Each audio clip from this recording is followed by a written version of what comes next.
Aí, tá valendo. Bom, boa noite a todos e todas. Uma alegria estar aqui com vocês hoje para a gente dar início a essa reflexão conjunta, coletiva, sobre o pensamento e as obras do Carlos Marighella. O Marighella é uma figura muito importante na história política da esquerda brasileira. Ele nasce em 1911 e o Marighella vai passar grande parte da sua vida dentro de uma organização que é o PCB, que de 1922 até pelo menos 1960, o PCB era Partido Comunista do Brasil, né? Depois eles vão fazer a mudança do nome em 1960 para Partido Comunista Brasileiro. Hoje nós temos pelo menos dois, tem mais, né? Mas os partidos comunistas no Brasil, né? Hoje tem o PCB, Partido Comunista Brasileiro, e tem o PCdoB, que foi uma dissidência criada em 1962, em fevereiro de 1962. E tem outros, tem o Partido Comunista Revolucionário, Partido Comunista Marxista-Leninista, mas o Marighella, ele nasce em 1911 e ele vai ingressar no PCB em 1933. Ele vai começar a ter uma atuação mais orgânica e ativa no PCB. O Marighella, quando entra no PCB, já havia sido preso, né? Já tinha sido preso em Salvador em 1932, porque após a chamada Revolução de 30, liderada pelo Getúlio Vargas, houve a intervenção em vários governos estaduais, né? E na Bahia também houve uma intervenção. E aconteceu em 1932, tanto em Salvador como em outras capitais, manifestações contra os governadores interventores indicados pelo Getúlio Vargas. E o Marighella, participando dessas manifestações em 32, também foi preso. Manifestações contra a intervenção do Vargas. E ele, em 33, ele vai ingressar no Partido Comunista e vai ter a sua militância muito ativa no Partido Comunista de 1933 até 1967, né? O Marighella vai ser bem atuante e vai se tornar uma importante liderança política dentro do PCB. Quando a gente falou de estudar o pensamento do Carlos Marighella, eu escutei, teve um amigo que falou assim, mas o Marighella não foi um teórico, o Marighella não foi um intelectual, o Marighella não tem uma estatura de intelectual do partido, como figuras conhecidas, né, como Caio Prado Júnior, como Nelson Werneck Sodré,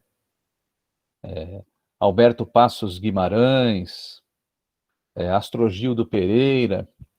O PCB teve um papel muito importante na história da esquerda brasileira, nesse período de 22 a 64, porque ele produziu inúmeros intelectuais nos mais diferentes campos do conhecimento, principalmente na área da ciência política, das ciências sociais, das ciências humanas, mas o PCB foi uma organização política que conseguiu conquistar também corações e mentes entre grande parcela, né, de setores da classe média urbana, da intelectualidade progressista, e também realizou um trabalho de educação política, de formação política no interior da classe operária, da classe trabalhadora, bastante importante.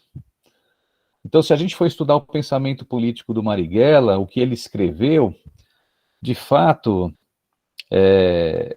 tem que reconhecer que ele tem uma contribuição teórica, eu diria, bastante particular, bastante específica, muito relacionada às tarefas que o Marighella assumiu dentro da organização política que ele escolheu para atuar, que era o Partido Comunista. O Marighella teve uma vida muito marcada por tarefas organizativas dentro do Partido Comunista. Ele acabou se transformando numa importante liderança, num importante quadro político, numa referência política importante do PCB, que cumpriu uma tarefa de fazer a ligação difícil, né, a difícil tarefa de fazer a ligação, de fazer a mediação entre as ideias, a teoria, o programa do partido, a direção do partido e as massas. Então, eu diria que quando a gente vai estudar o pensamento político e qualquer texto do Carlos Marighella, é sempre bom a gente ter isso como uma referência, né? Ele foi uma figura que escrevia, sempre preocupado em traduzir numa linguagem um pouco mais compreensiva para a militância jovem do partido e para a classe trabalhadora as decisões, as ideias, os debates e as reflexões que os dirigentes e os intelectuais orgânicos do PCB estavam desenvolvendo. Então, a produção teórica do Carlos Marighella, ela está muito ligada a essa iniciativa de contribuir de alguma maneira com a tradução até de alguns conceitos, de algumas teses, de algumas noções elaboradas no interior do partido, para que ficasse mais fácil a militância e setores da classe trabalhadora compreender essas decisões. O Marighella teve uma vida sempre muito agitada, sempre muito intensa. Bom, ele nasceu em 1911, a primeira prisão foi em 1932. Ele entra no partido em 33, vai desenvolver um trabalho de organização no partido no Rio de Janeiro. Sai de Salvador, vai para o Rio de Janeiro, ainda bem jovem, né? Vai ser preso em 1936. Houve uma onda muito intensa de repressão contra o Partido Comunista do Brasil durante o governo do Getúlio Vargas, especialmente após 1935. Então, não dá para conversar também sobre o pensamento e as ideias do Marighella sem fazer alguma referência a esse fato, a esse acontecimento histórico relevante, que foi o levante da Aliança Nacional Libertadora em novembro de 1935. O PCB foi um partido que procurou, em 1934, construir uma frente antifascista, uma frente única antifascista no Brasil.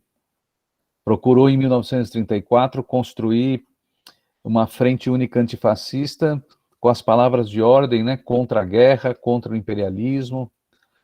E no final de 1934, o PCB se reuniu com militares que haviam participado, né, do movimento tenentista nos anos 20, militares progressistas, militares do Exército, militares da Marinha, se reuniu com setores do Partido Socialista Brasileiro e com figuras democráticas, patrióticas, progressistas, né, que existiam no meio da intelectualidade, da política brasileira, e criaram, em novembro de 1934, uma organização chamada Aliança Nacional Libertadora, ANL. A Aliança Nacional Libertadora, de novembro de 1934 a julho, né, de 1935, foi uma experiência muito importante de aliança, de frente antifascista anti-imperialista no Brasil. Então, de novembro de 34 a julho de 1935, o Carlos Marighella teve um papel muito importante como organizador do PCB e da Aliança Nacional Libertadora. A Aliança Nacional Libertadora, ela foi uma organização impulsionada pelo PCB, mas com presença de outros setores, né? A Aliança Nacional Libertadora, ela crescia como sendo uma organização de massas. Ela realizava, principalmente no Rio de Janeiro, mas também em outros estados, como aqui em São Paulo, um trabalho de organização política com o objetivo de ser um movimento político popular, democrático, anti-imperialista de massas. E estava conseguindo atingir esse objetivo, principalmente no estado do Rio de Janeiro, que era a capital do Brasil, que era a capital política da nação, mas em outros lugares, como no Rio Grande do Norte, na Paraíba, em Pernambuco, em São Paulo. Então, núcleos da Aliança Nacional Libertadora começavam a se multiplicar, principalmente nas capitais, né, dos estados brasileiros, mas também em algumas cidades do interior, né? Em São Paulo, aqui teve em Cruzeiro, uma cidade do interior de São Paulo, onde o Caio Prado Júnior tinha alguma influência, uma atuação muito intensa do núcleo da Aliança Nacional Libertadora. O Caio Prado Júnior foi um dos dirigentes, inclusive, da Aliança Nacional Libertadora, aqui em São Paulo. Caio Prado Júnior, historiador, né?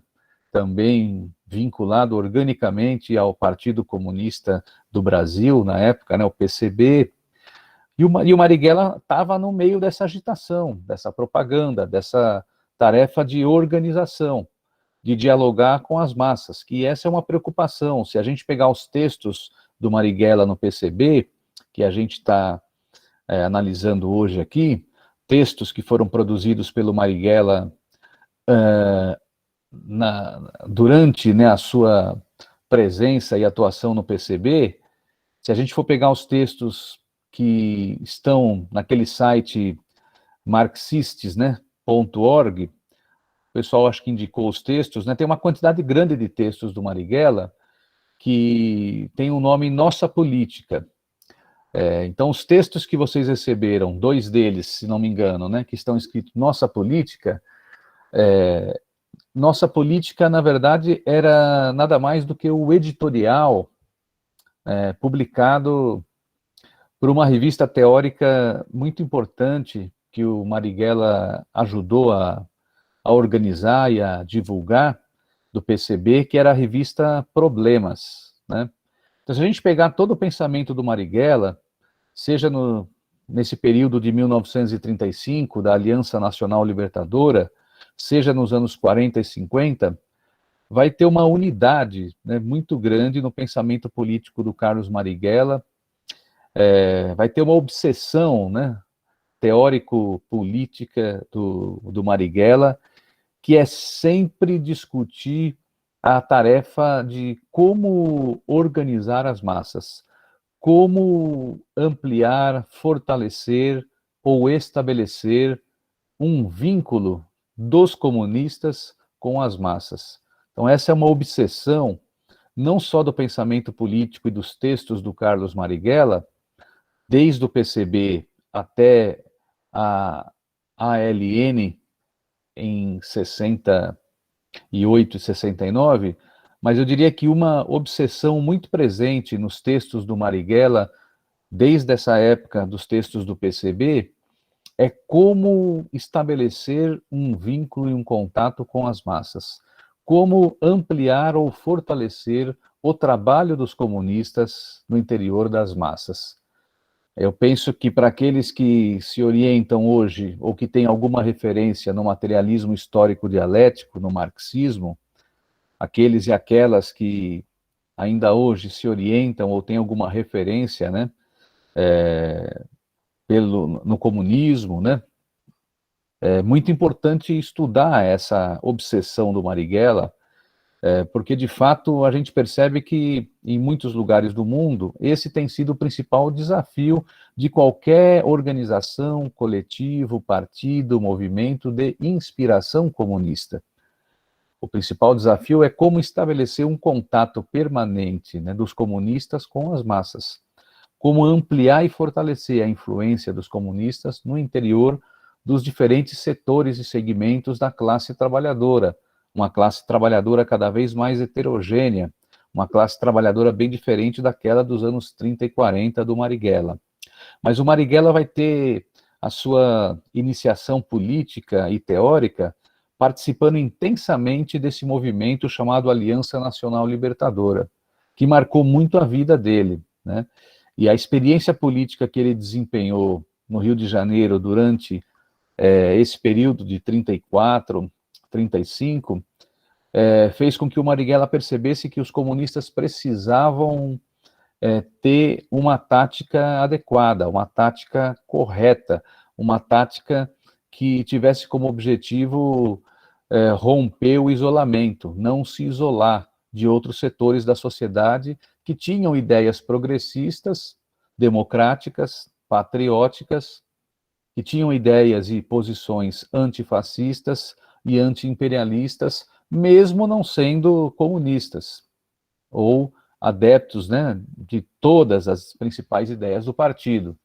Então, o Marighella também, ele vai não só ter essa obsessão por fazer com que a teoria, a reflexão, o programa e as ideias comunistas cheguem até a classe operária, mas ele vai ter uma obsessão também em combater o sectarismo, essa obsessão em fazer com que os comunistas tenham uma capacidade de dialogar com outras forças e outros setores, mantendo firme os princípios, mantendo firme a teoria, mantendo firme a orientação política estratégica definida, né, pelo partido, de luta pelo socialismo, mas mantendo uma certa flexibilidade tática que permitisse os comunistas de dialogar e construir um movimento de massas mais amplo para derrotar a ditadura do Vargas, né, que vai durar até 45. Então, essa presença do Marighella na Aliança Nacional Libertadora vai fazer com que ele se envolva nesse amplo movimento de massas. A ANL, ela vai ser duramente perseguida a partir de julho de 1935, porque o Luiz Carlos Prestes, que era já em 1935 uma importante liderança do Partido Comunista, o Prestes tinha sido líder da Coluna Prestes, aquele movimento político-militar que no Brasil durou de 1922 até 1927, né? Pelo menos 27, 28, né? A Coluna Prestes, ela teve um papel importante nas lutas políticas do Brasil, porque ela foi uma participação de militares, né? De jovens, de uma jovem oficialidade, de classe média ou classe média baixa urbana, que se rebelou contra a corrupção, com um programa, né, de transformações políticas, sociais, muitas delas reivindicações democráticas e avançadas para a época. E a Coluna Prestes, de 1924 a 1927, ela percorreu cerca de 25 mil quilômetros, né, pelo Brasil. Se encontraram aqui as tropas, né, do Rio Grande do Sul com as de São Paulo, na divisa do Paraná com São Paulo, e daqui foram até o Nordeste, né, chegaram até o Ceará. Depois, em 27, a Coluna Prestes acabou se desfazendo e muitos foram para o exílio ou ficaram na clandestinidade. O Prestes foi para o exílio na Bolívia e em 1928 o Prestes vai tomar contato com dirigentes do Partido Comunista, né? Um intelectual e dirigente do partido muito importante, chamado Astrogildo Pereira, vai fazer o contato com o Prestes, na Bolívia, leva para o Luiz Carlos Prestes vários livros, né, do Marx, do Engels, do Lenin, do Stalin, para dizer para o Prestes, né, o quanto seria importante ele se integrar ao Partido Comunista, quais as ideias que o partido PCB tinha sobre a Revolução Brasileira.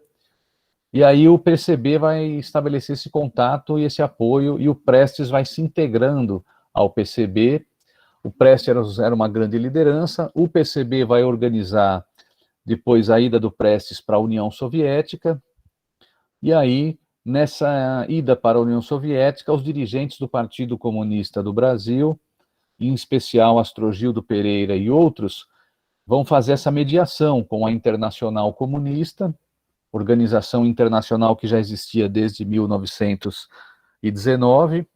O PCB era, no Brasil, aqui, um partido que representava, né, a seção latino-americana, a seção sul-americana, né, e brasileira da Internacional Comunista, e o Prestes vai voltar para o Brasil clandestinamente nesse período do final de 1934. Então, o Prestes volta, mas o Prestes volta sem ter uma análise muito profunda e precisa da luta de classes no Brasil, em especial das forças que estão se enfrentando na luta política e social brasileira. E o Prestes vai virar o presidente de honra da Aliança Nacional Libertadora. Quando a Aliança Nacional Libertadora é fundada no final de 1934, o Prestes já estava clandestinamente no Brasil, mas eles fazem um jornal divulgando como se o Prestes estivesse fora do Brasil, né? A União Soviética, inclusive, publica, se não me engano, no Pravda, A Verdade, né, que era o órgão do Partido Comunista da União Soviética, publica uma matéria, né, como se o Prestes estivesse ainda em Moscou, né, mas na verdade ele já estava aqui. Tudo isso era para despistar a repressão no Brasil, que era muito violenta contra os comunistas no governo Vargas. E o Prestes vai escrever um manifesto, chamado Manifesto de 5 de Julho de 1935. O Prestes está animado com o crescimento da Aliança Nacional Libertadora, o Marighella também, e todos os outros comunistas. O Prestes acredita e induz alguns setores dirigentes do PCB de que o momento é de desencadear uma insurreição armada contra o governo Vargas e estabelecer um governo popular, nacional, revolucionário. Então, o Prestes faz um manifesto divulgado em 5 de julho de 1935, com esse caráter, né, pregando, convocando, né, o povo brasileiro a pegar em armas para derrubar o governo ditatorial de Getúlio Vargas e estabelecer um governo popular nacional revolucionário. É lógico que esse manifesto não foi debatido nem com todos os dirigentes do PCB da época, nem com todos os dirigentes da Aliança Nacional Libertadora. Mas o impacto desse manifesto pegou todo mundo, porque o Vargas acabou se utilizando do conteúdo do manifesto para promulgar a Lei de Segurança Nacional. Iniciou uma repressão, perseguição, prisão de lideranças da Aliança Nacional Libertadora, fechando suas sedes e proibindo sua atuação em território nacional. Foi num período em que o Roberto Marinho e o seu jornal, com sede no Rio de Janeiro, o Globo, lançou uma grande fake news. Então, se alguém acha que o inventor da fake news foi o Steve Bannon ou o Bolsonaro, está enganado. A primeira grande fake news para iniciar um movimento de perseguição intensa contra a esquerda no Brasil foi um negócio chamado Plano Cohen. Plano Cohen, né? C-O-H-E-N. O Plano Cohen foi um plano, um suposto plano inventado por setores da burguesia brasileira, em especial o jornalista Roberto Marinho e seu jornal O Globo, no Rio de Janeiro, que estabeleceu na capa do jornal, estampou na capa do jornal, os comunistas, através da União Soviética e do Partido Comunista, eles vão tomar o poder no Brasil. Recebem ouro de Moscou. Têm recebido dinheiro e ouro de Moscou para fazer a Revolução Comunista no Brasil.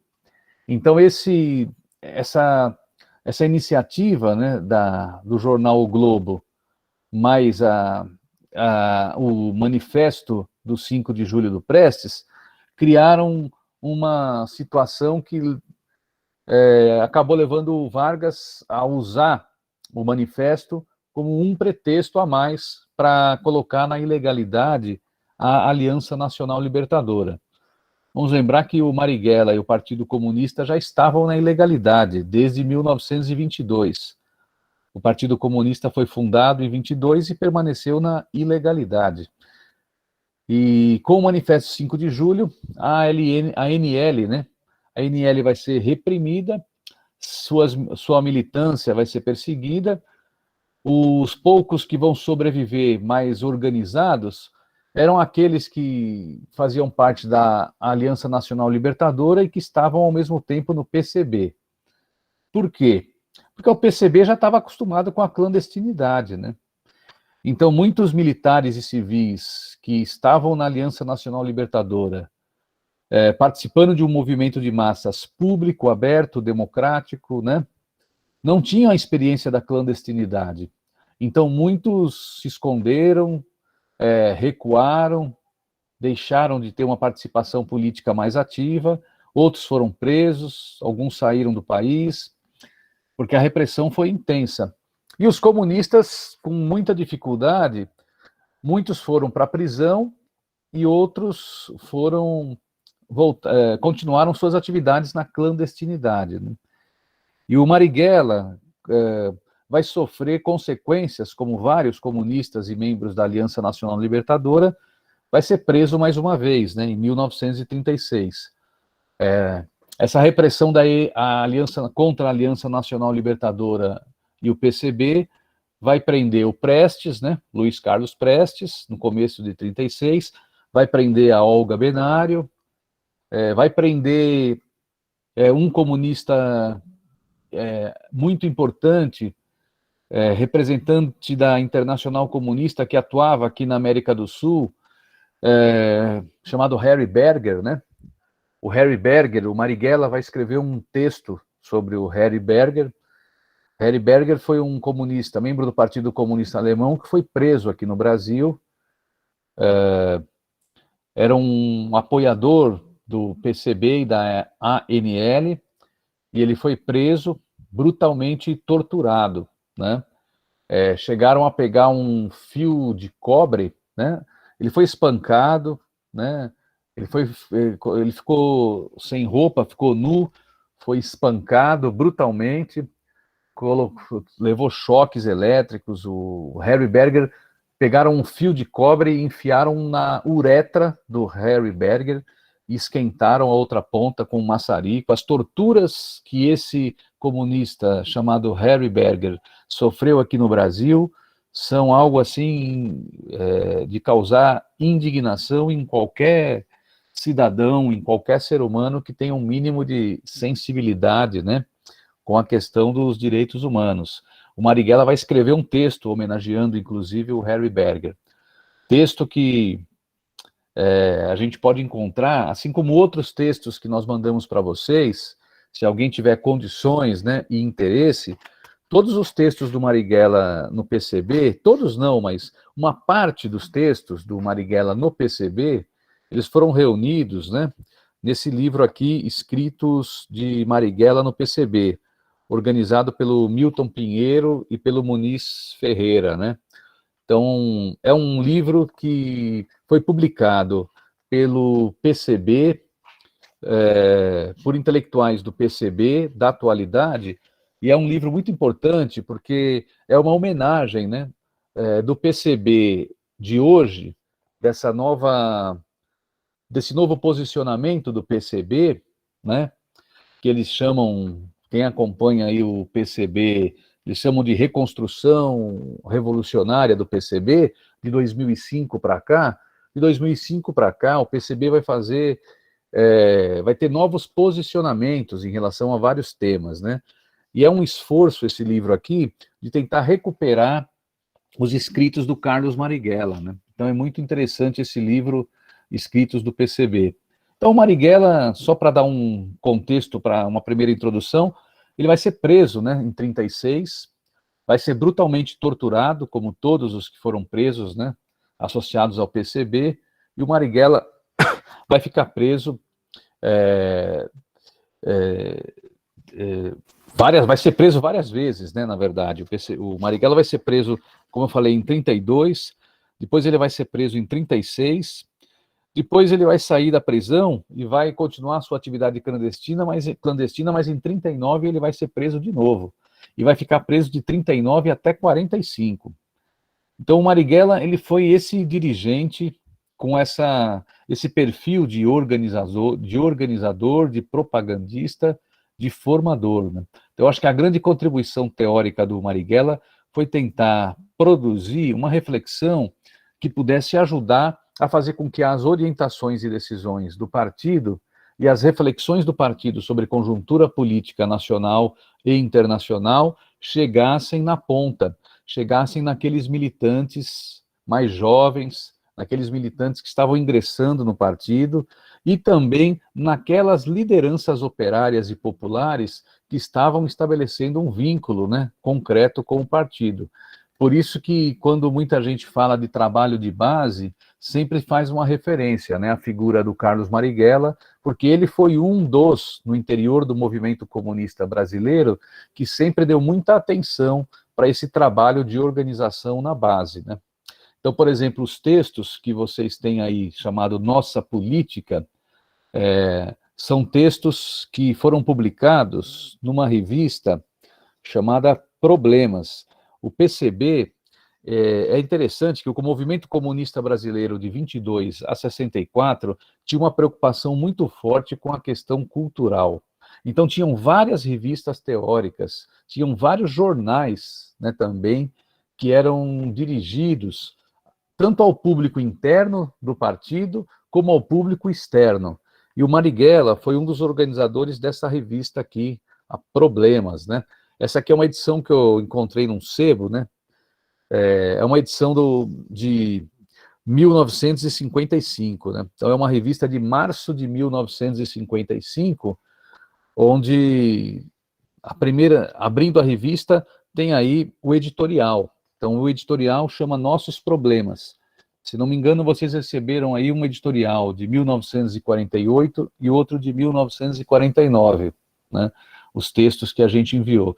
No site, aquele MIA, né, o marxistas.org, né, tem lá Carlos Marighella, tem vários editoriais que foram escritos pelo Carlos Marighella nessa revista entre 1947 e 1949, né? Então o Marighella, quando ele vai escrever esses editoriais, ele vai tentar traduzir nesses editoriais um pouco quais são as principais linhas políticas do partido. E vai tentar traduzir também nos editoriais qual é a interpretação que o Marighella faz da realidade brasileira, que o partido faz da realidade brasileira. É importante porque é o seguinte, porque é importante recuperar esse pensamento político do Marighella hoje. Muita gente tem analisado no Brasil, tem feito comparações do atual governo brasileiro. Quando teve o golpe contra a presidenta Dilma em 2016, algumas reflexões começavam a comparar o Brasil de Temer e Bolsonaro. Alguns compararam com o período do golpe, da tentativa de golpe de Estado que aconteceu em 1954, contra o Getúlio Vargas. Mas outras reflexões também compararam o governo do Temer e depois o período do Bolsonaro com o que aconteceu contra os comunistas no governo do Dutra, do general Eurico Gaspar Dutra, né? O Dutra foi um governo que foi eleito em 1945 com o apoio dos Estados Unidos, né? E foi um governo que iniciou uma repressão e uma perseguição intensa contra os comunistas. O Partido Comunista do Brasil, PCB, ele tinha se tornado um partido de massas em 1945. Ele era uma referência no movimento operário, na classe trabalhadora, no movimento sindical, no movimento de juventude, no movimento de mulheres. Tinha uma influência forte entre a intelectualidade, né, o pessoal escritores, jornalistas, né, grandes romancistas se filiando ou se integrando ao PCB. Então, o Marighella vai ser alguém que, quando ele vai assumir a revista Problemas, junto com outros intelectuais do PCB, ele vai ser também um pouco produto desse momento onde o PCB estava ampliando sua influência no interior do movimento de massas, né? E o Marighella vai fazer desses textos, chamado Nossa Política, os editoriais, um espaço para traduzir a análise que o partido fazia da realidade nacional. Mas o Marighella, se vocês pegarem todos esses textos do Marighella no PCB, tem também uma outra unidade de pensamento que está em todos os textos do Marighella. Ele vai identificar como o grande inimigo do povo brasileiro, o grande inimigo do povo brasileiro, da classe trabalhadora, das amplas massas, ele vai identificar como sendo o imperialismo estadunidense. E o Marighella vai criticar tanto o governo do Café Filho, como o governo do Dutra, né, como sendo ditaduras pró-imperialistas, né? Ele vai dizer que o governo que assume com a queda do Vargas em 45 é uma ditadura. Então ele vai dizer que tanto o Café Filho, que assumiu provisoriamente, como o Eurico Gaspar Dutra, que vai entrar em 45, eles são governos ditatoriais, antidemocráticos, são governos que vão perseguir a classe trabalhadora, são governos antissindicais, antipopulares, são ditaduras a serviço dos interesses dos Estados Unidos. Então, o Marighella vai começar... Marcelo, Oi. só para avisar, foram 32 minutos. Beleza. Em 8 minutos eu concluo aí essa introdução, e aí a gente abre para algumas questões aí.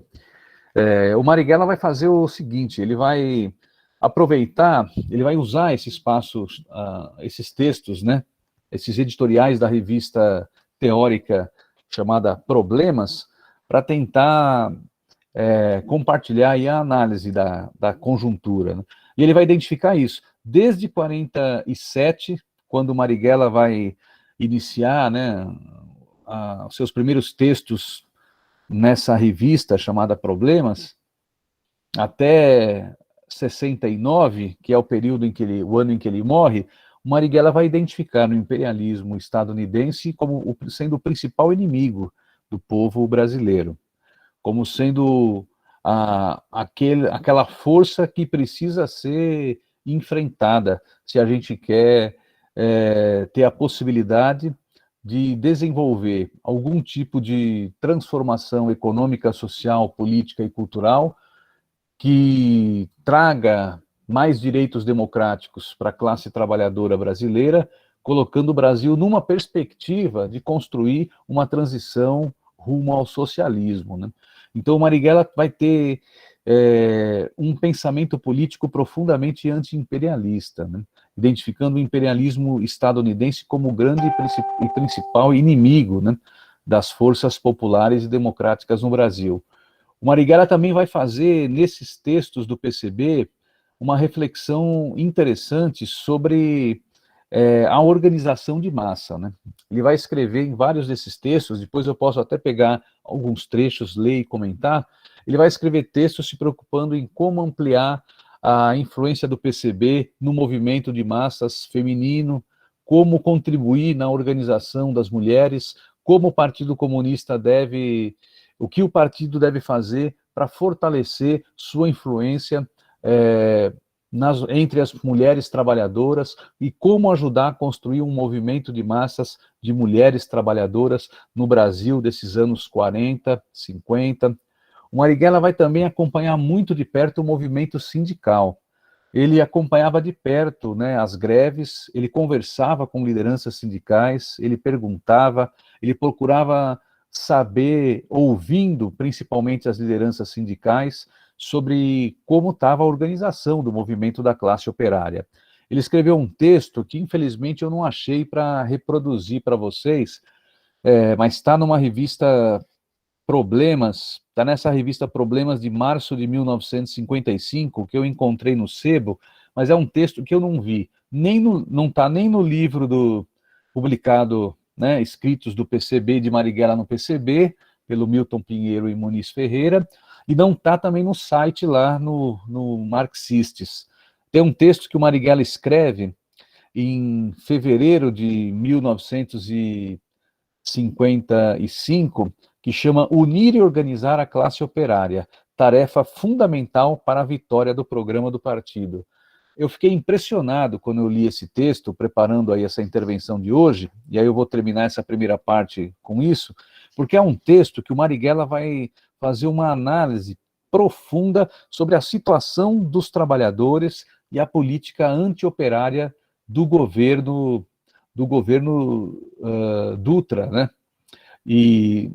Do governo Dutra e do governo Vargas, inclusive, né? E do governo Café Filho, que veio depois da morte do Vargas. Ele vai fazer uma avaliação sobre o movimento sindical e a participação dos comunistas no movimento sindical no pós-Segunda Guerra Mundial, né? E aí ele está vivendo o período ainda, o governo Café Filho, né? E ele vai fazer uma análise muito precisa, né, de por que os comunistas têm, quais são os principais desafios dos comunistas na atuação do movimento sindical. E aí ele vai fazer uma crítica muito interessante aos militantes e dirigentes comunistas que atuam no movimento sindical, ele diz, mas que são marcados por um profundo sectarismo, que não têm paciência em conversar e dialogar com a classe trabalhadora, que só querem debater e discutir com aqueles militantes que já têm uma compreensão mais avançada sobre o programa e as propostas do partido. Ele vai falar que há um sectarismo muito grande dos comunistas, que há um setor importante do partido que atua no movimento sindical, que se recusa a ingressar em sindicatos pelegos, em sindicatos dirigidos pela direita. Então ele vai fazer essa crítica a esse sectarismo, dizendo que é justamente onde a influência dos comunistas ainda é nula, ainda é muito pequena e muito frágil, que os comunistas, segundo Carlos Marighella, devem se dedicar a analisar e a participar de maneira mais intensa. Então ele vai fazer vai ficar várias páginas falando sobre as falhas e os defeitos dos comunistas, né? Ele chama de as falhas e os defeitos em nossa atividade sindical. E aí ele vai identificar o sectarismo, né, como um dos principais desvios e falhas, né, da militância comunista nesse período. Então, o pensamento político do Marighella, eu termino dizendo isso nessa primeira parte, é um pensamento político que vai destacar sempre a necessidade dos comunistas procurarem encontrar os meios mais importantes ou de construir os meios necessários para estabelecer o contato mais direto com as massas ou para fortalecer um trabalho de massas. Então, é um pensamento político muito orientado para a atividade organizativa, né?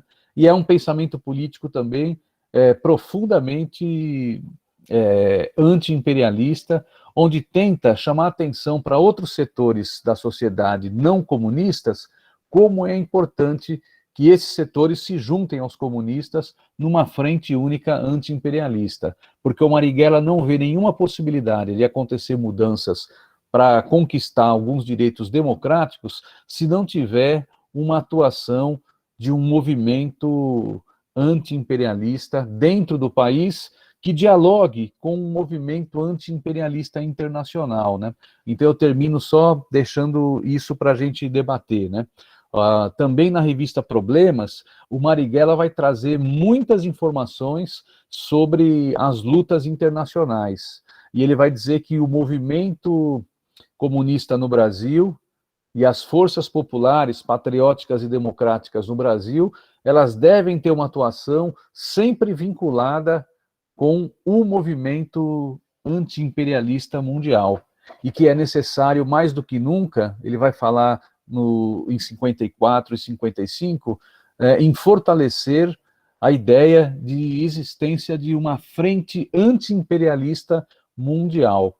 formada e liderada, né, segundo Marighella, né, pela União Soviética, com participação dos países socialistas, com a China também, e com a participação dos movimentos de libertação nacional e anti-imperialistas que se desenvolvem na África, na Ásia e na América Latina, né? Então, essas ideias, né, do Marighella são muito interessantes, né? De mostrar que a luta interna do Brasil precisa ter um vínculo orgânico com um movimento internacional de construção de uma frente anti-imperialista mundial. Eu paro por aqui, agradeço aí a paciência de todos e todas, e acho que a gente pode fazer aí um bloco de questões, comentários, críticas, observações, né? Aí o nosso camarada Guilherme, né, do Núcleo Carlos Marighella, do MST, vai me ajudar aí nessas questões aí. Eu vi que apareceram alguns comentários aí no chat. Obrigado, pessoal. Vou tomar aqui um suquinho aqui de laranja. Valeu, Marcelo, pela exposição, bastante instigante aí do Marighella, do que a gente aproveita do Marighella para hoje, do nosso contexto. Só uma coisa antes de passar para as perguntas, tem uma pessoa aqui que está com o nome de usuário História Uniban. Queria pedir para, de repente, escrever o nome no chat ou mudar de nome, só para a gente saber quem é. E aí, quem quiser falar, pode pedir a palavra no chat, que a gente vai passando. Se não tiver podendo escrever no chat, pode chamar no microfone. Eu vou anotando as inscrições aqui e vou passando a palavra. Tá aberto.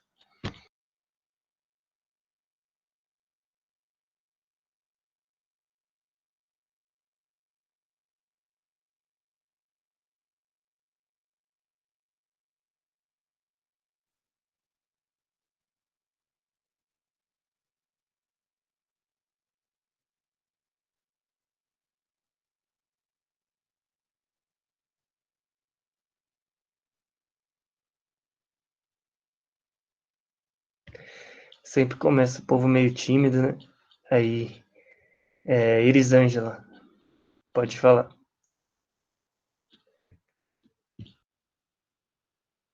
Boa noite a todos. Eu gostaria de colocar alguns comentários, né, do pouco que eu tirei dos textos. Eu não consegui ler os textos todos, confesso, né, porque hoje é um dia muito corrido para mim, mas alguns pontos apareceram nos dois textos que eu li, né.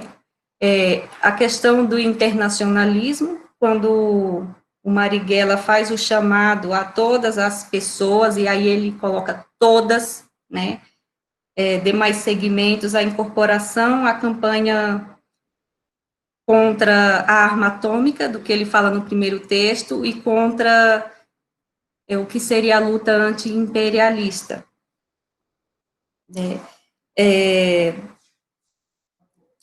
O chamamento à manifestação de massa contra a exploração, a miséria, a fome, a carestia e a reivindicação política e econômica, né, melhores condições de trabalho, fins de semana remunerados, salário, organização, manifestação e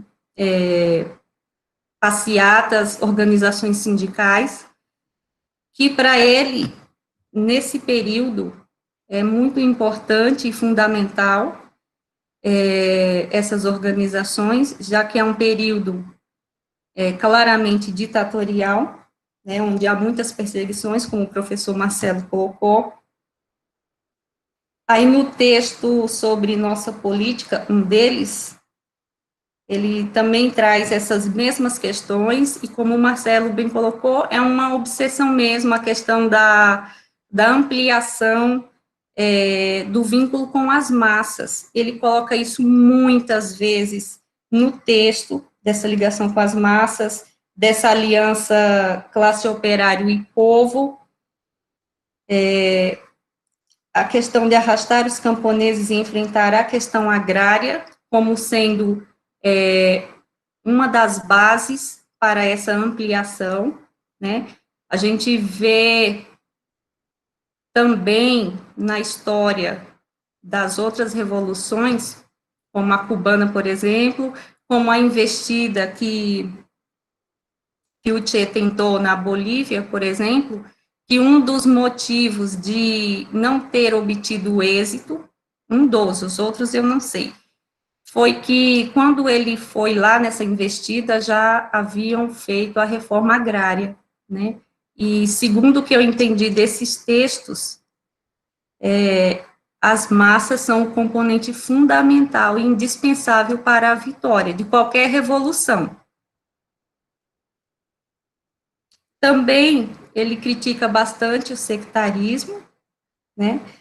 E coloca uma questão que é muito fundamental, que a gente pode aproveitar sim, sempre hoje, porque a configuração não é muito diferente, né? Acho que hoje nós vivemos uma falsa, uma pseudodemocracia, e ele coloca que é importante valorizar o trabalho feminino, então isso é um elemento que parece, eu achava que era novo, mas depois que eu li o texto dele, eu vi que era bem inédito, bem avançado para a época, né? A questão feminina, da participação também, e da educação da militância, né? Claro que toda prática, em toda prática está embutida uma ideologia ou uma teoria, mesmo que ela não seja consciente, mas daí é importante, segundo ele, a militância ter essa educação formativa, né, e as bases também, não só a militância.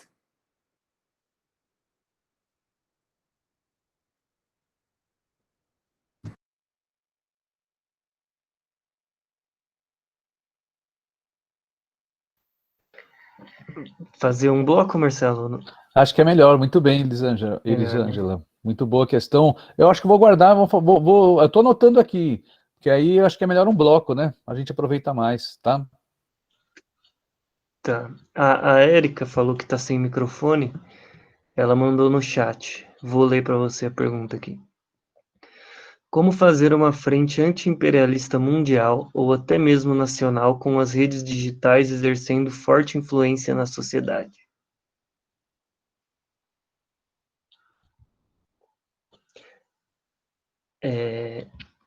Aí tá aberto, se alguém mais tiver, ou então a gente passa para o Marcelo responder essas duas de agora.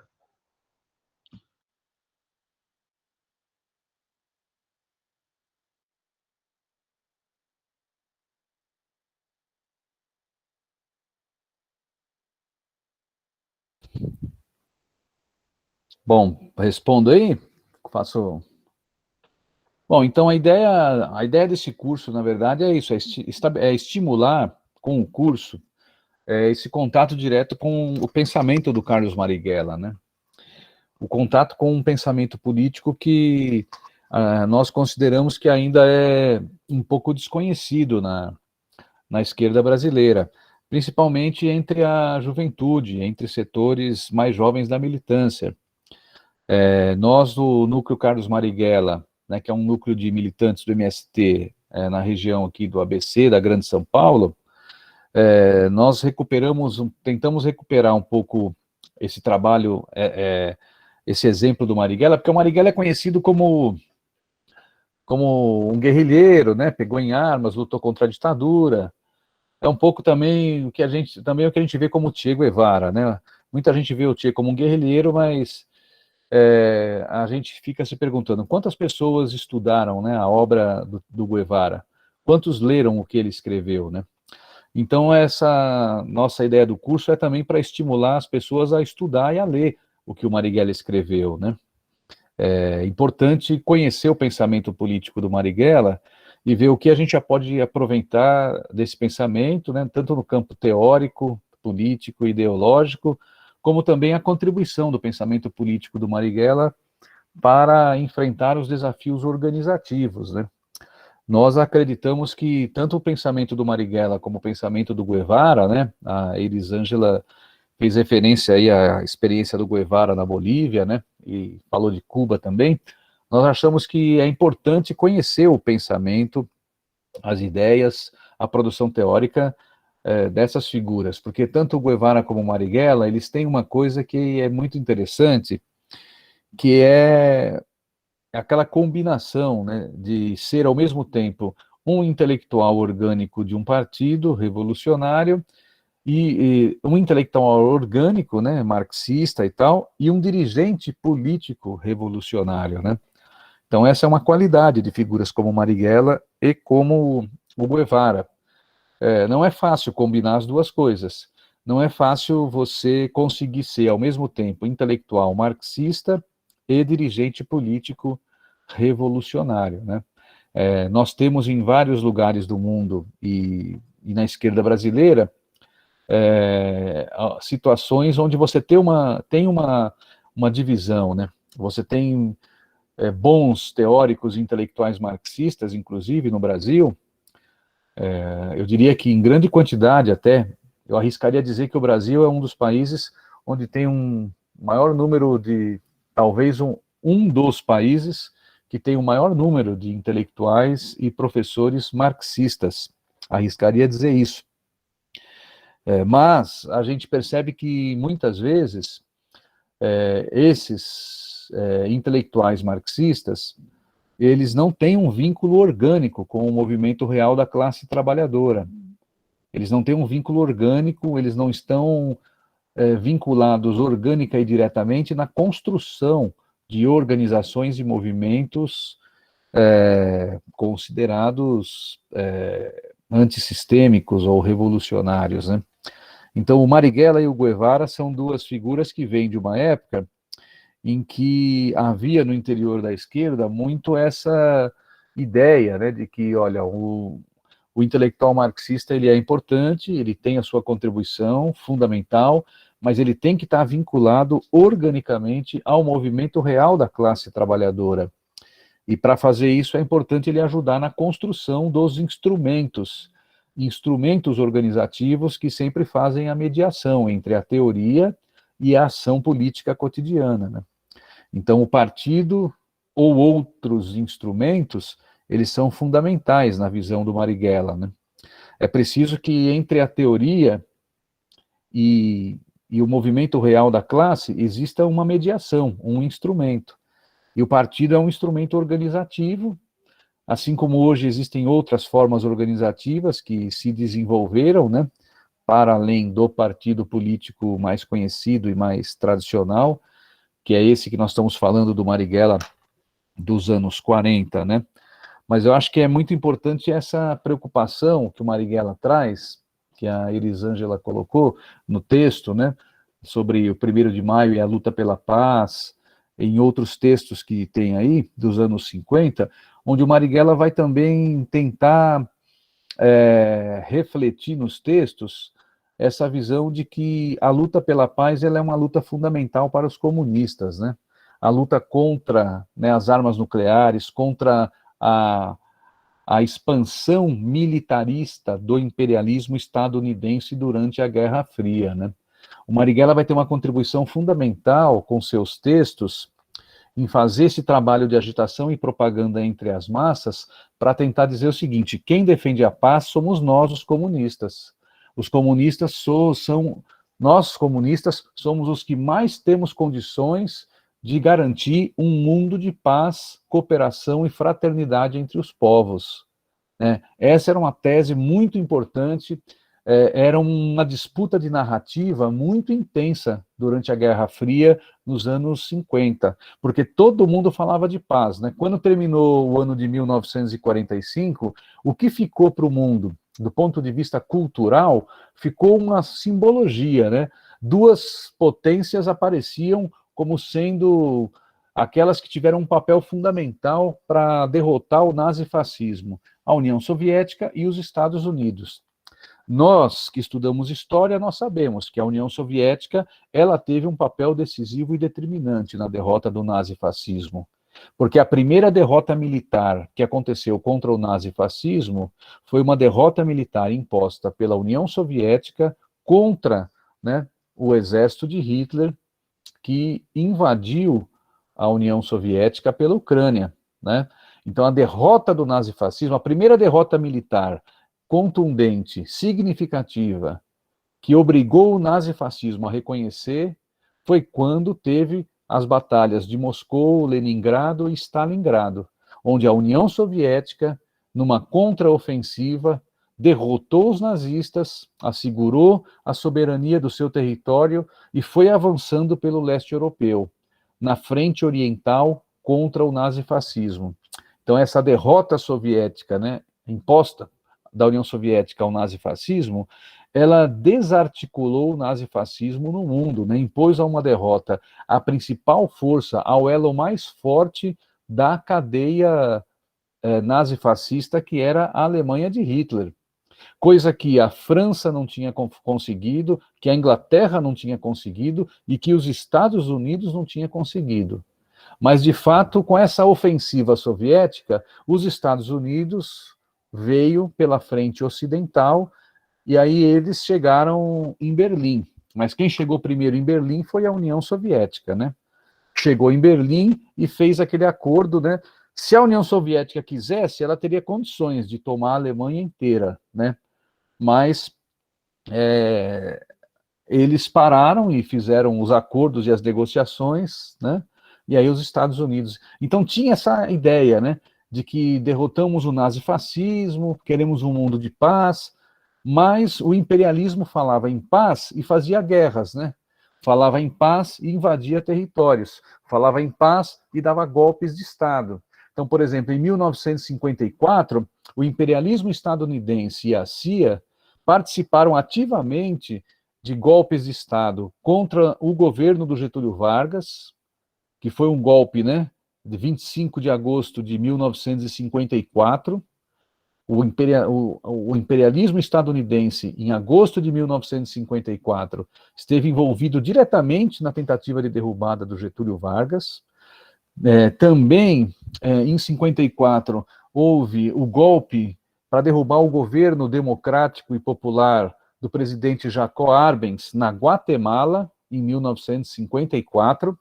Na Guatemala tinha um governo democrático, popular, eleito pelo povo, um governo de esquerda, liderado por um coronel do Exército Nacionalista, com o apoio, né, do Partido Geral dos Trabalhadores, que na Guatemala era o nome que tinha o Partido Comunista, e o governo nacionalista da Guatemala sofreu um golpe de Estado, patrocinado pelos Estados Unidos. O Che Guevara estava na Guatemala quando teve o golpe de Estado, e o nome dele apareceu na lista, né, de estrangeiros que estavam lá, seria preso. O Che Guevara fugiu e foi para o México. E foi aí que ele conheceu, né, o Raul Castro e o Fidel Castro, e aí ele se integrou àquela operação que vai para Cuba fazer a Revolução Cubana. Mas então o Marighella estava vendo essa movimentação do imperialismo, e ele fala muito da luta pela paz. Ele vai ser um grande propagandista dessa ideia de que só os comunistas têm mais condições de garantir um mundo de paz, fraternidade e solidariedade, porque os comunistas são anti-imperialistas. Os comunistas combatem o colonialismo, o neocolonialismo, o imperialismo. Os comunistas apoiam as lutas de libertação nacional, que nos anos 50 vão ganhar muita força. Então, todo o pensamento político anti-imperialista do Marighella, dentro do PCB, ou depois, quando ele vai mais para frente sair do PCB, ele vai estar muito inspirado também nas lutas anti-imperialistas. Nos textos dessa revista Problemas, né, que o Marighella fazia os editoriais, ele sempre vai trazer e incorporar notícias dos partidos comunistas do mundo.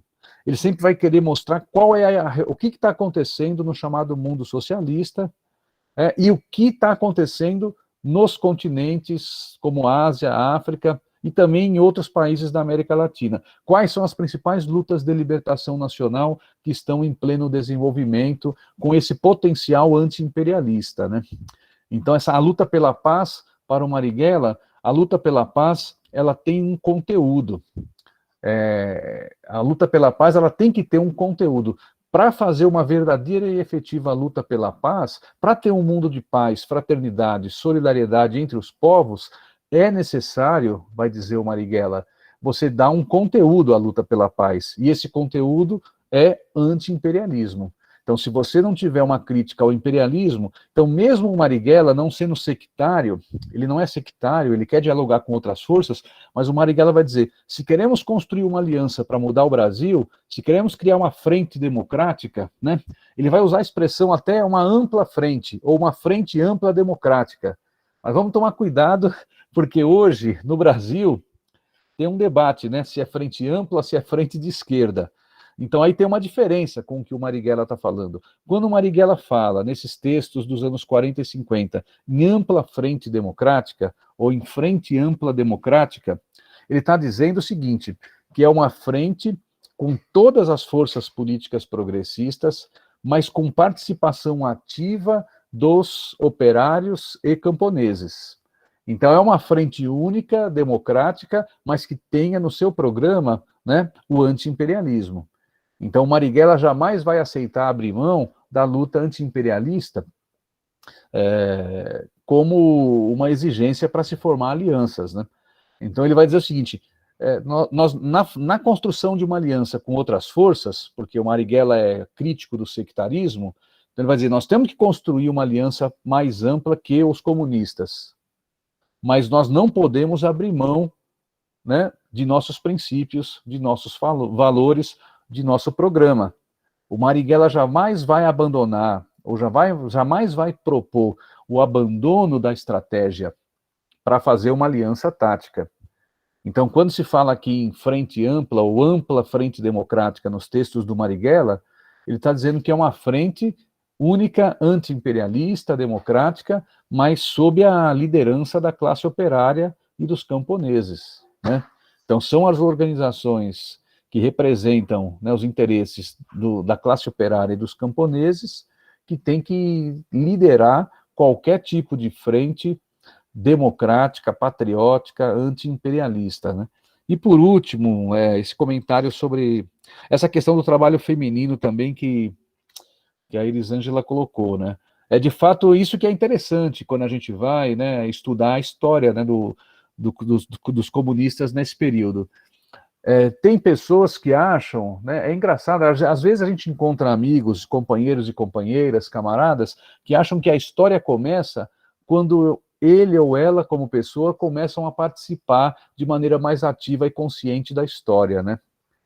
Então acham que alguns temas são temas novos, né? Por exemplo, os comunistas e a luta contra o racismo, né?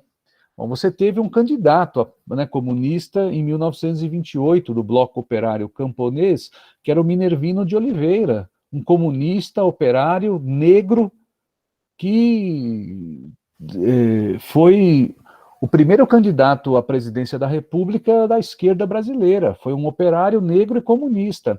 E a gente não conhece essa história, né?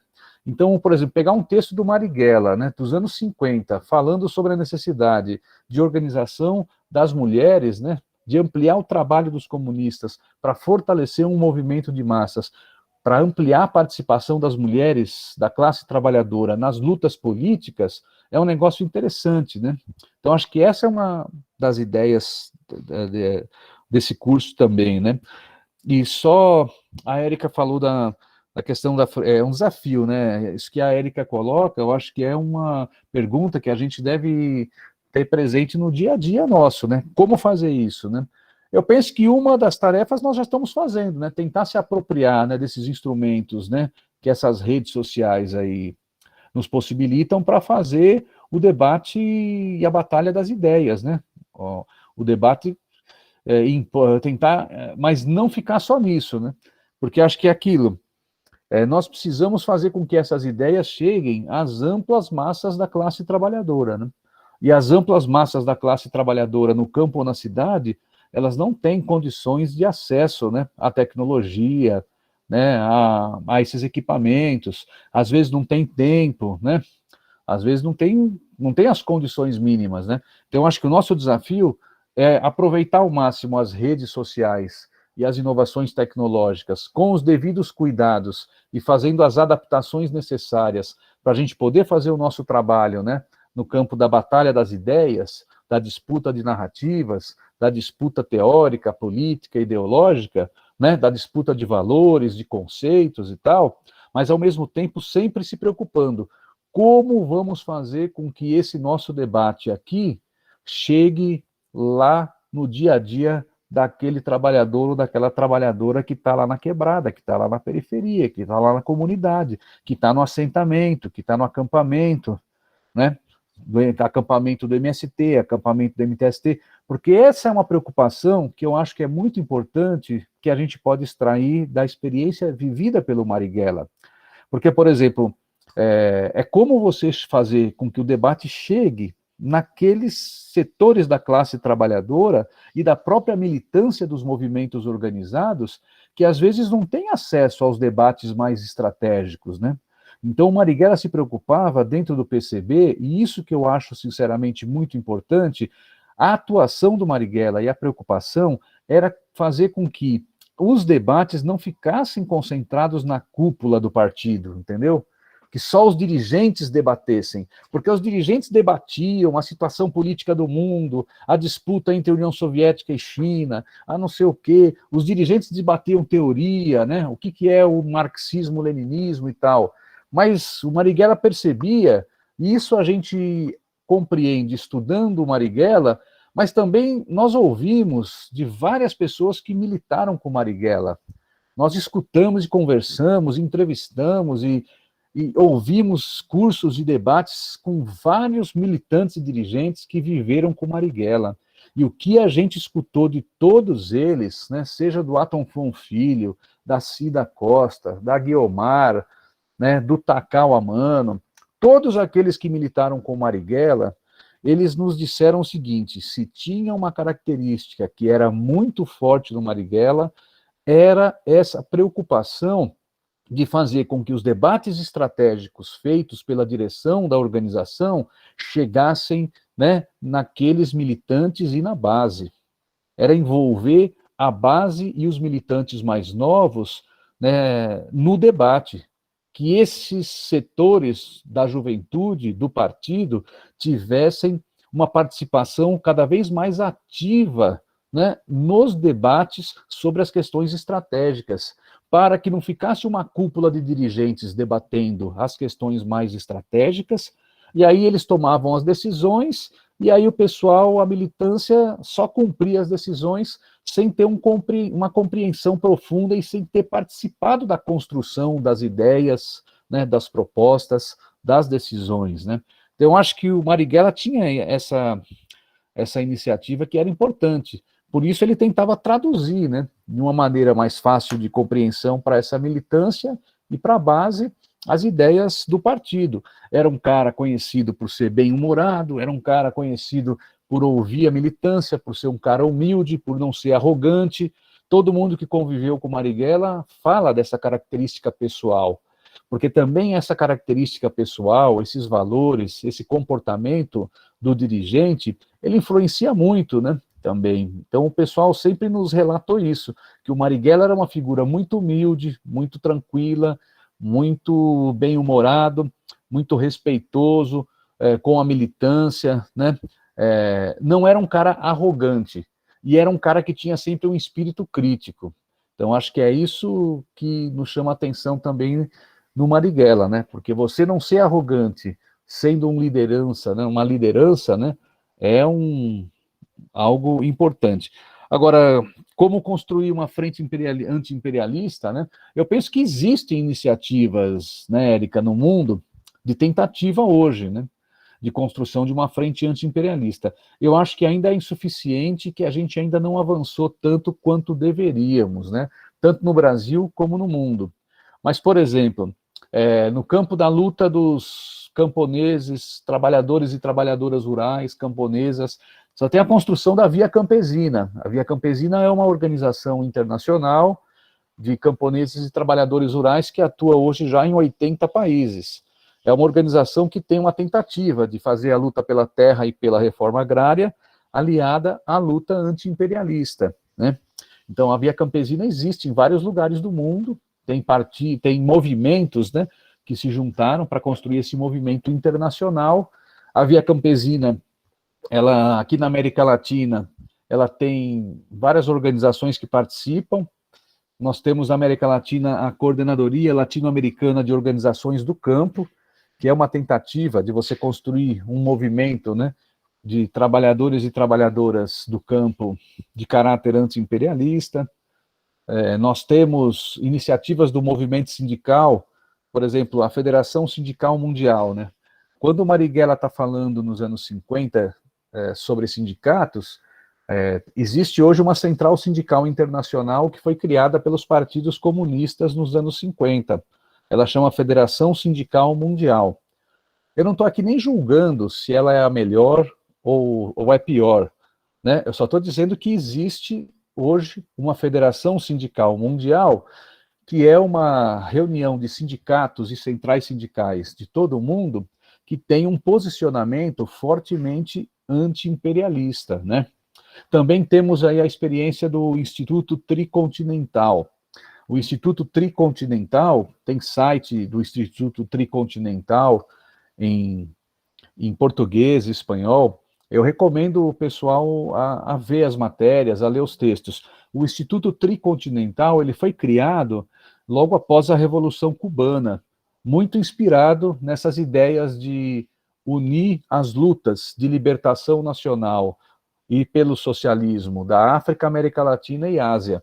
E o Instituto Tricontinental tem sua sede em Havana, Cuba, e eles fazem um trabalho muito interessante de divulgação do pensamento anti-imperialista. É lógico que tudo isso que eu estou falando tinha que ser mais forte, tinha que ser mais divulgado, né? Mas são iniciativas. A última que eu diria, só para a gente ficar animado também com as experiências, em fevereiro de 2019, aconteceu um encontro muito importante em Caracas, na Venezuela. Lá foi criado a Assembleia Mundial dos Povos. A Assembleia Mundial dos Povos é uma organização internacional que está em construção, inspirada muito pelas ideias, né, do presidente Hugo Chávez, que antes de morrer em 2013, o Chávez falava de criar uma organização internacional. Não foi possível avançar, né, na direção do que o Chávez queria, mas em fevereiro de 2019, em Caracas, teve lá, e teve várias organizações brasileiras, inclusive o MST, que estão ajudando a construir, né, essa Assembleia Mundial dos Povos, e que são movimentos que têm feito iniciativas conjuntas. Por exemplo, em outubro, nós fizemos no mundo inteiro a Jornada Anti-Imperialista. Fizemos em São Paulo um ato no Consulado dos Estados Unidos, inclusive. Em Brasília teve um ato na frente da Embaixada. E no mundo inteiro teve, né, a Jornada Anti-Imperialista como uma iniciativa conjunta. Eu penso que tem articulação de governos. Quando a gente fala de Frente Anti-Imperialista Mundial, o Marighella falava, nos anos 50, de uma aliança de governos, movimentos e partidos, né? Eu penso que hoje tem, né, e algumas iniciativas. Por exemplo, aqui na América Latina tem a ALBA, a Alternativa Bolivariana para os Povos da América, criada em 2004, uma aliança entre Cuba e Venezuela. Depois a ALBA se ampliou, quando aqueles governos progressistas da América Latina surgiram. Mas hoje a ALBA está fragilizada, né? Mas eu acho que esse ciclo que teve de 2003 até 2014, de 2003 a 2014, a gente teve um ciclo de governos progressistas aqui na América Latina. Eu acho que essa união desses governos foi importante para fortalecer essa iniciativa de ajudar a construir um movimento anti-imperialista mundial, né? A ALBA, nesse período de 2004, que foi criada, né? Em 2004, a ALBA era só Cuba e Venezuela. Aí, em 2005 e 2006, entrou Nicarágua, Honduras, Bolívia, Equador, depois entrou São Vicente e Granadinas, mas aí teve o golpe de Estado em Honduras, em 2009. Aí o governo golpista retirou Honduras da ALBA. Aí o Equador, o presidente Rafael Correa terminou seu mandato, o novo presidente do Equador, Lenín Moreno, saiu da ALBA, né? Aí teve o golpe na Bolívia em 2019. Mas agora a Bolívia volta, né, para esse campo anti-imperialista. Então eu penso que tem movimentos acontecendo no mundo nessa perspectiva. E eu só termino dizendo uma experiência que vale a pena a gente estudar melhor, de como uma frente anti-imperialista pode impor uma derrota aos Estados Unidos e seus aliados regionais. Eu diria que talvez a experiência que deu mais certo, mais efetiva, mais eficiente de frente anti-imperialista no último período foi a construção do chamado eixo da resistência lá no Oriente Médio. O que é o eixo da resistência? E eu termino falando isso, se quiser a gente desenvolve depois, porque também estou vendo o horário aqui. Ó. O eixo da resistência foi uma construção que um dos seus idealizadores foi o general Soleimani, aquele general iraniano que foi assassinado em Bagdá em janeiro deste ano, né, pelos Estados Unidos. O general Soleimani e o líder do movimento chamado Hezbollah no Líbano, o Hassan Nasrallah, eles desenvolveram um conceito de que era preciso construir um eixo de resistência contra o imperialismo estadunidense no Oriente Médio. Então eles construíram uma aliança entre os governos do Irã, do Iraque, do Líbano e da Síria, com apoio de setores da resistência palestina, né, com apoio de um forte movimento popular de um país árabe chamado Iêmen, e com apoio da Rússia e da China. E eles se juntaram e foram para a Síria, para impedir os Estados Unidos de derrubar o governo da Síria. E os Estados Unidos foram derrotados na Síria. Os Estados Unidos articularam na Síria grupos terroristas, se aliaram com as monarquias árabes, se aliaram com a Turquia. Então, monarquias árabes lideradas pela Arábia Saudita, Turquia, Israel, Estados Unidos, Inglaterra, França e grupos terroristas, como Estado Islâmico e outros, tentaram derrubar o governo da Síria. Eles criaram esse eixo da resistência, que é o nome que eles dão, e conseguiram impor uma derrota aos Estados Unidos na Síria. Então é uma experiência que eu acho que a gente precisaria estudar, mas eu acho que essa ideia de ter um eixo da resistência anti-imperialista em cada região do planeta, eu acho que seria muito importante. Você ter um eixo da resistência aqui na América Latina. Então, quais seriam os governos e os movimentos e os partidos, né, que teriam interesse em constituir uma aliança como essa, cujo objetivo seja anti-imperialismo. Você vê a Bolívia, o presidente Arce assumiu na Bolívia agora, né, pelo movimento de massas, o povo da Bolívia derrotou o golpe. A primeira iniciativa do presidente da Bolívia no campo das relações internacionais foi articular uma ida para o Irã e uma visita de representantes do governo do Irã na Bolívia, porque o Irã é um país que tem experiência, né, em lutar contra o imperialismo estadunidense. O Irã é uma potência regional, o Irã tem armas. Então, você vê, a Bolívia, na minha opinião, para se prevenir de um novo golpe de Estado, ela vai fortalecer suas alianças com países como o Irã, que é o que a Venezuela tem feito. A Venezuela entendeu que, para sobreviver, ela tem que ter força militar também. Ela tem que ter uma experiência boa na área da inteligência, saber quem são aqueles que estão se infiltrando, conspirando contra o governo. E o Irã tem uma experiência, né, tem uma inteligência nessa área militar, nessa área da defesa nacional. Então, eu penso que essa construção de Venezuela, Bolívia, fortalecer suas relações com China, com Rússia, com o Irã, eu diria que daí está nascendo também uma tentativa de um eixo anti-imperialista aqui na América Latina para tentar evitar novas situações de golpe, né, como a gente viveu, né, 2009 em Honduras, 2012 no Paraguai, 2016 no Brasil, 2019 na Bolívia. Então, se não tiver essa frente anti-imperialista, né, fica mais fácil para ter aventuras golpistas sendo vitoriosas, né? Mas eu paro por aqui, prometo que vou terminar e vou tentar terminar até às 9. Se tiver mais um bloco de perguntas, comentários, assim, eu vou ser mais rápido na resposta, Vou ser mais sintético, prometo. Teve duas pessoas que mandaram no chat, a Silvia e a Reda. Eu não sei se vocês quiserem falar, podem abrir o microfone e falar as perguntas também. Ou se estiverem sem microfone, o Marcelo dá uma olhada no... Você consegue ver o chat, Marcelo? Vejo, mas se for a Silvinha, minha amiga, eu só respondo se ela falar, que faz tempo que eu não escuto a voz dela.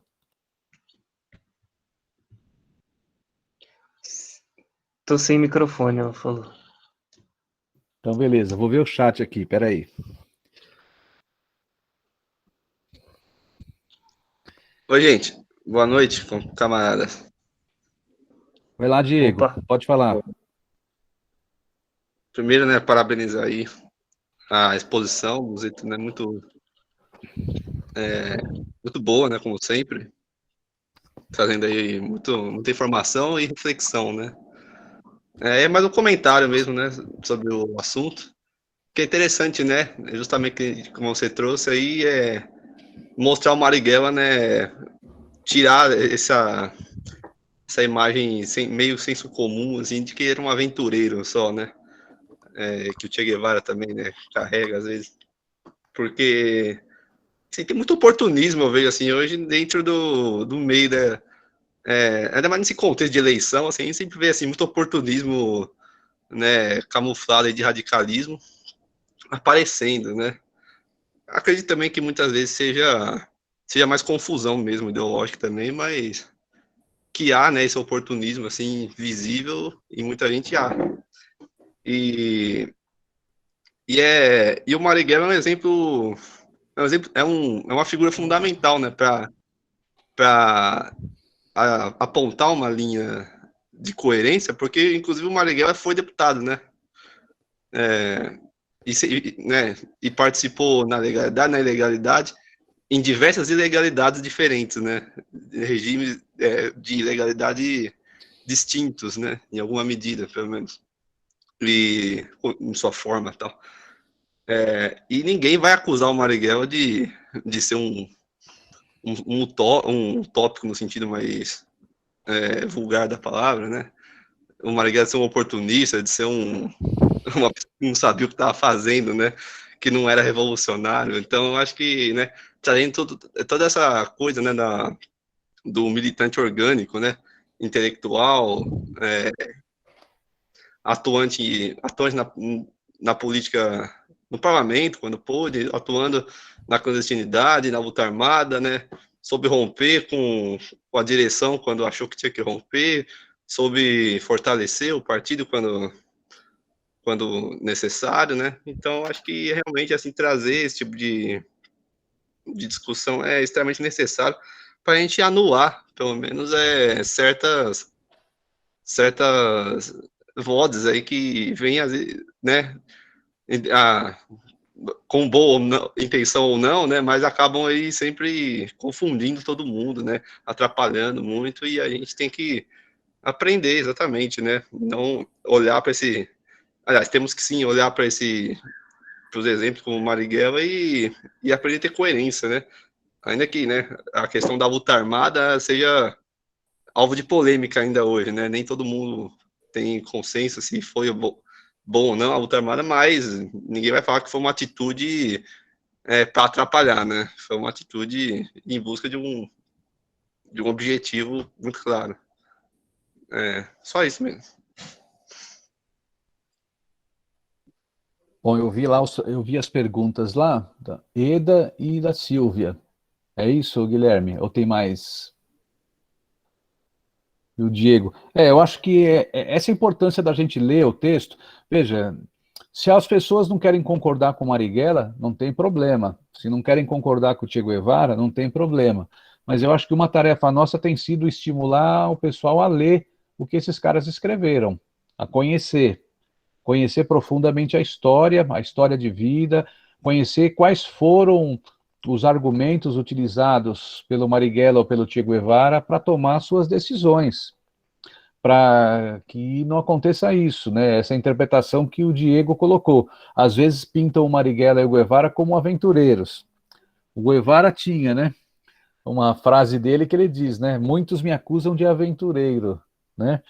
E o sou, né? Porque um revolucionário sempre é movido por grandes sentimentos de amor e tal. E o Guevara vai questionar, inclusive, a imagem do Guevara quando ele participa da Revolução Cubana e decide se desprender dos cargos que ele obteve na Revolução Cubana. Veja, o Guevara foi ministro da Indústria e Comércio Exterior de Cuba. O Guevara foi presidente do Instituto Nacional de Reforma Agrária em Cuba. O Guevara foi presidente do Banco Central de Cuba, né? Então, assim, é uma história muito interessante a do Che. Qual é a pessoa que a gente já ouviu falar que fez isso, chegando no governo de um país, sendo ministro, presidente do Banco Central, e o cara abriu mão de tudo isso, de uma vida tranquila, de uma vida mais calma, para poder ir para o Congo? Che Guevara foi para o Congo, antiga colônia belga. O Che Guevara foi para o Congo, entrou clandestinamente no Congo, pela Tanzânia, com a ajuda do governo do Julius Nyerere. Julius Nyerere, um revolucionário, criador do socialismo africano. Para aqueles e aquelas que acham que o marxismo é um movimento eurocêntrico, é só estudar o texto do Guevara, onde ele fala sobre a guerra revolucionária no Congo.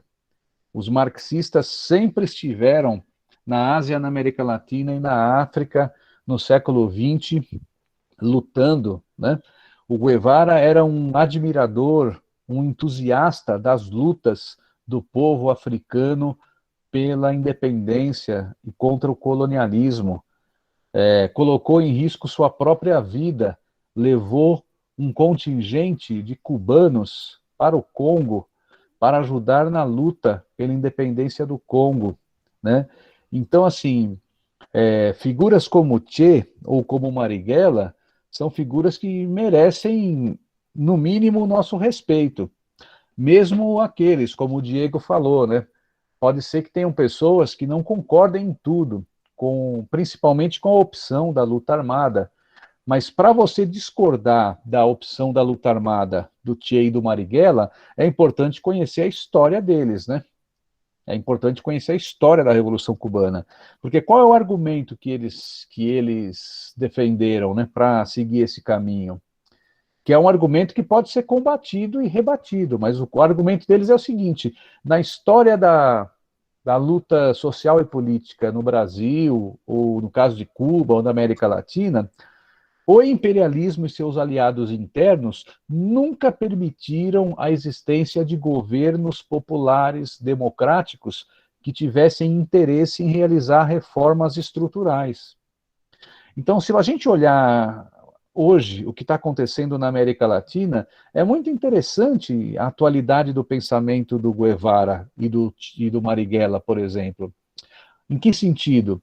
Atualidade do sentido de observar que mesmo governos bastante limitados, eu diria, como foram os governos progressistas aqui na América Latina, que não fizeram reformas estruturais, ou que nunca levaram adiante grandes reformas estruturais, como foi o caso do governo Dilma no Brasil, ou o governo do Fernando Lugo no Paraguai, mesmo esses governos foram derrubados, né, por golpes de Estado, né? Então a gente percebe que o imperialismo estadunidense, considerado pelo Marighella e pelo Guevara como o principal inimigo da humanidade, é de fato, né, o imperialismo estadunidense, ele não aceita, ele não permite não só a existência de governos socialistas ou comunistas, ele não permite a existência de governos que sejam democráticos, né, populares, governos que façam reformas que não vão transformar o país no socialismo. Veja, o Lula e a Dilma não transformaram o Brasil no socialismo. E veja a agressividade, né, que o imperialismo estadunidense e seus aliados no Brasil trataram o governo da Dilma, sem nunca a Dilma ter rompido relações com os Estados Unidos, né, nem nunca ter desejado isso, né? Então, mesmo governos muito limitados, mas quando querem fazer algumas poucas reformas sociais, se a gente for observar, em países coloniais, semicoloniais ou dependentes, você tem uma burguesia profundamente submissa e subordinada aos interesses imperialistas, aos interesses externos, e essa burguesia interna sempre vai conspirar com qualquer tentativa de reformas econômicas e sociais que possam melhorar um pouco a situação de vida, as condições de vida e de trabalho da classe trabalhadora. Então, é nesse contexto de você viver num país, né, onde não existem espaços para essas transformações estruturais pelas vias pacíficas, que o Che Guevara vai defender as suas teses, ou que o Marighella vai defender as suas. Então tem que entender esse contexto também, né? Porque, veja, em 69, depois a gente vai avançar nessa polêmica que o Diego colocou aí, né? O Marighella vai sair do PCB com críticas ao PCB, né? E, de fato, tem até hoje uma crítica ao Marighella, né? Então, mesmo, por exemplo, esse livro que eu falei para vocês, né, que o PCB, né, meus amigos lá, o Milton Pinheiro e outros companheiros, camaradas publicaram, é um livro importante, mas ele também revela que mesmo hoje, né, tem muita gente na esquerda que ainda faz uma crítica, né, às posições mais da ação política do Marighella, né, e tal. É uma polêmica que eu acho que a gente precisa enfrentar. Mas para enfrentar essa polêmica, eu acho que não é assim, você é a favor ou contra. Eu acho que para a gente participar de qualquer polêmica sobre acontecimentos como esse, que envolvem figuras como Guevara ou Marighella, ou outras, nós temos que estudar a história, né? Nós temos que estudar o que esses caras leram e estudar a história e conhecer o contexto. Se a gente conhecer o contexto, conhecer o pensamento deles, conhecer a história, eu acho que a gente vai ter mais condições de ter um posicionamento, né? Olha, acho que estava certo, acho que estava errado, foi a única alternativa, tinha outro caminho, estava errado, porque o problema não é fazer uma avaliação crítica, né? Nós podemos fazer uma avaliação crítica das ações e do pensamento do Che, do Marighella, de qualquer um, mas é importante conhecer, né? Uma vez eu estava debatendo com um camarada, né? Fazendo crítica, mas vocês ficam aí falando do Lenin, do Lenin, do Lenin. Eu falei para ele, mas, cara, você está criticando o Lenin, dizendo que, insinuando que o pensamento de Lenin sobre o imperialismo já era algo ultrapassado e tal. Aí eu falei para ele, você leu o livro do Lenin? O imperialismo, fase superior do capitalismo? Ele falou, não. Eu falei, que texto do Lenin, que o Lenin escreveu sobre imperialismo, você leu para você chegar à conclusão que o pensamento de Lenin sobre o imperialismo está desatualizado? Aí ele falou, não, eu não li nenhum texto do Lenin, é que eu escuto e vejo vocês debaterem e tal. Aí eu falei, meu irmão, eu gosto muito de você, mas não é assim não, né? Se você não concorda com o Lenin, é um direito que você tem. Mas você, por favor, né? Se você não concorda com a teoria do Lenin do imperialismo, pelo menos leia o texto do Lenin do imperialismo para ver o que você acha que dali do texto do Lenin já está ultrapassado, né? Então eu acho que a gente tem uma geração de companheiros e companheiras que estão nas lutas e que são pessoas boas e honestas, querem mudar a sociedade, na minha opinião, mas que infelizmente às vezes tem um método de fazer a crítica que é um método muito injusto. Então critica a teoria, criticam algumas experiências históricas sem conhecer, né? É o debate da Coreia do Norte, que também sempre aparece, né? Outro dia estava debatendo o tema da Coreia do Norte com uns amigos aí, uns camaradas.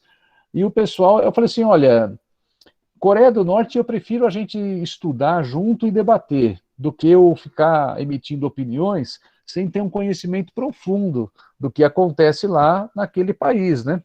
Então, quer debater a Coreia do Norte? Legal, vamos se juntar, estudar alguns textos e vamos discutir, vamos tentar conhecer aquela experiência histórica, né, de tentativa de transição para o socialismo, num contexto, né, de profunda agressividade do imperialismo estadunidense e seus aliados regionais, como o Japão e Coreia do Sul, né?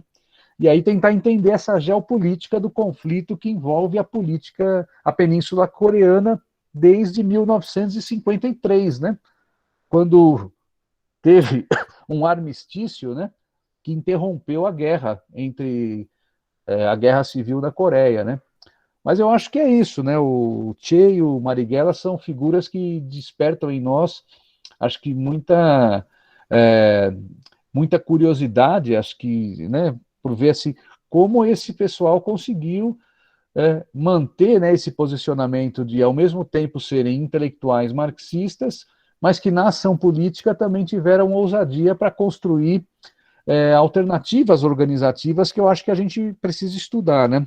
As polêmicas do Marighella com o partido vou deixar para os próximos textos, né? Porque senão, né, não vamos gastar tudo numa aula só, né? Hoje é só o primeiro dia, então foi só uma introdução, né? A ideia dos próximos dias eu vou me concentrar mais nos conceitos fundamentais que estão presentes nos textos. E aí sempre fazendo uma referência dos conceitos que vão estar nos textos com o contexto e a conjuntura, né, do momento, no Brasil, na América Latina e no mundo, né? E aí com as perguntas e comentários de vocês a gente vai desenvolvendo, né?